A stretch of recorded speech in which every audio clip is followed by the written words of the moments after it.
Hi hello, ഇന്ന് ഞാൻ എത്തിയിരിക്കുന്നത് ഇടിയച്ചാക്ക കൊണ്ടൊരു മസാലക്കറി ഉണ്ടാക്കാനായിട്ടാണ്.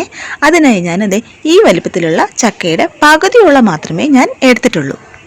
ഈ ചക്കയുടെ പുറന്തോടൊക്കെ നന്നായി കട്ട് ചെയ്ത് ഈ ചെറിയ കഷ്ണങ്ങളാക്കി നല്ലതുപോലെ വെള്ളത്തിൽ കഴുകി വാരി ഞാൻ ഒരു അടുപ്പിലോട്ട് ഒരു മൺചട്ടിയിൽ ഞാനത് വേകാനായിട്ട് ആവശ്യത്തിനുള്ള വെള്ളം ഒഴിച്ച് ഒരല്പം വെളുത്തുള്ളി ഇട്ട് അതിനോടൊപ്പം തന്നെ മഞ്ഞൾപ്പൊടിയും ഉപ്പും ആവശ്യത്തിനുള്ള കറിവേപ്പിലയും കൂടെ ഇട്ട് ഞാനൊരു മൂടി കൊണ്ട് ഞാൻ അടച്ചത് നന്നായിട്ട് ഞാൻ വേകാനായിട്ടൊരു 10 മിനിറ്റ് ഞാൻ സമയം കൊടുക്കുന്നുണ്ട്.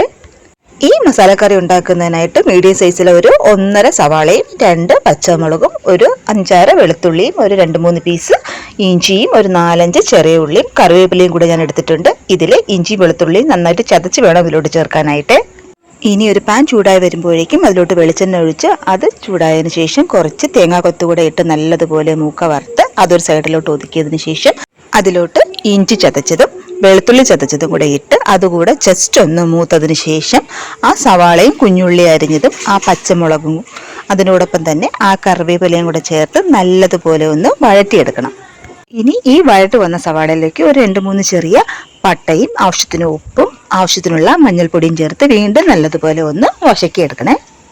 ഇനി ഇതിലോട്ട് ഒരു 1.5 സ്പൂൺ മുളക് പൊടിയും 1 സ്പൂണോളം മല്ലിപ്പൊടിയും അതിനോടൊപ്പം തന്നെ 1 സ്പൂണോളം ഗരം മസാലയും അല്പം മഞ്ഞൾപ്പൊടിയും ചേർത്ത് വീണ്ടും ഇത് നല്ലതുപോലെ ഇളക്കി യോജിപ്പിച്ച് നേരത്തെ തന്നെ വേവിച്ച് വെച്ചിരുന്ന ആ ചക്കയുടെ പീസ് ഉണ്ടല്ലോ അതുകൂടി നമ്മൾ ഇതിലോട്ട് ഇട്ട് ഈ ഒരു സ്റ്റേജ് ആകുന്നത് വരെ ഇതുപോലെ നല്ലതുപോലെ ഇളക്കിയെടുത്ത് വീണ്ടും ഒരു അടപ്പ കൊണ്ട് മൂടി വെച്ച് ഒരു 2 മിനിറ്റോളം അത് കുക്ക് ചെയ്യണം.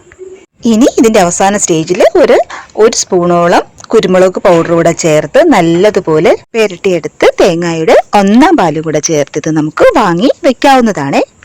എല്ലാവരും തന്നെ ഇതുപോലെ ഇടിയൻചക്ക കൊണ്ടൊരു മസാല കറി ഉണ്ടാക്കിയതിന് ശേഷം അഭിപ്രായം എൻ്റെ ചാനലിൽ കമൻ്റായി തന്നെ രേഖപ്പെടുത്തണേ. അതുപോലെ തന്നെ കമൻറ്റ് ചെയ്യുകയും സബ്സ്ക്രൈബ് ചെയ്യുകയും ലൈക്ക് ചെയ്യുകയും കൂടി വേണം കേട്ടോ.